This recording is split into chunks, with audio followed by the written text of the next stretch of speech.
A Escritura na Epístola de Paulo aos Efésios, capítulo 2. Nós vamos ler do versículo 4 até o versículo 10. O texto bíblico diz assim: Mas Deus, sendo rico em misericórdia, por causa do grande amor com que nos amou, e estando nós mortos em nossos delitos, nos deu vida juntamente com Cristo. Pela graça sois salvos, e juntamente com Ele nos ressuscitou e nos fez assentar nos lugares celestiais em Cristo Jesus, para mostrar nos séculos vindouros a suprema riqueza da sua graça em bondade para conosco em Cristo Jesus, porque pela graça sois salvos mediante a fé, e isto não vem de vós, é dom de Deus, não de obras para que ninguém se glorie. Pois somos feitura dele, criados em Cristo Jesus para boas obras, as quais Deus de antemão preparou para que andássemos nelas. Até aí tá bom na leitura? Queridos, essa é a continuação do capítulo 2, de Efésios, em que o apóstolo Paulo ele apresenta a obra de Deus no plano da aplicação.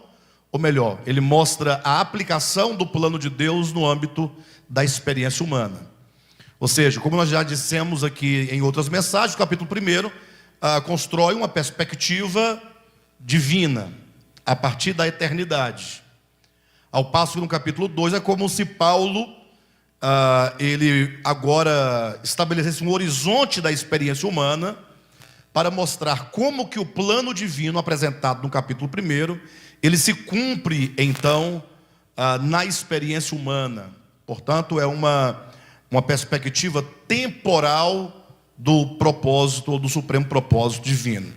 Como nós vimos também em mensagens anteriores, os versículos de 1 a 3, o apóstolo Paulo mostra a condição da humanidade.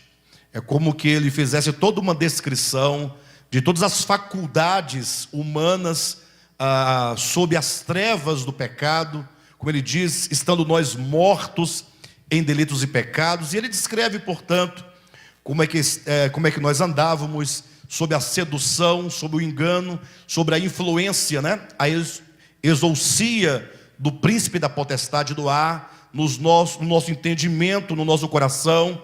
O versículo 3 ele fala sobre as inclinações da carne, dos pensamentos. Ele mostra como que o homem estava em completa ruína espiritual. O quadro que ele pinta acerca do homem é um quadro que, humanamente falando, quem olhasse para esse homem e pudesse perceber a sua real condição, era um quadro sem esperança. Ou seja, não há esperança para o homem se não houver da parte de Deus uma intervenção direta. Ou seja, a salvação, ela brota do coração de Deus, é uma iniciativa divina. Não é sem razão que é dito que aquele que começou boa obra há de completar. É lógico que nós não podemos pensar com isso que a salvação, ela prescinde da participação humana. Isso não é verdade. A salvação, ela passa pelo homem, e o homem, ele participa desse processo. Lógico que toda a sua participação ainda é sob a influência do Espírito de Deus, ou seja, é o Espírito de Deus que opera nas faculdades humanas, convencendo, é um processo longo de convencimento. Inclusive, costuma-se dizer que o Espírito Santo é aquele que convence o pecador, acerca das coisas divinas, e é um fato. A obra do Espírito Santo é revelar Deus ao homem, ou melhor dizendo, a obra do Espírito Santo é revelar Cristo ao homem. Ao passo que Cristo revela o Pai, o Espírito Santo revela, portanto, esse Cristo de Deus ao homem.